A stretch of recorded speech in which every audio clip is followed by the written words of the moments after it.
Milk is more than just a simple drink. It is a complex source of nourishment that interacts deeply with the human body. As milk is consumed, it begins a remarkable journey through our internal systems. Flowing into the stomach, it is broken down into essential nutrients such as calcium, proteins, and vitamins. These nutrients travel into the intestines where they are absorbed at a microscopic level and released into the bloodstream. As they circulate, these nutrients support vital organs, strengthening muscles, energizing cells, and enhancing overall bodily function. The brain becomes more active, neurons communicate more efficiently, and muscles receive the fuel they need for repair and growth.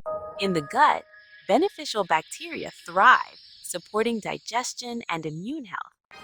The body responds with increased energy, balance, and vitality. However, milk does not affect everyone the same way.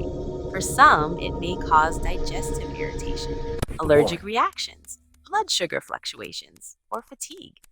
Understanding how milk interacts with your body helps you make informed choices for your health and well being.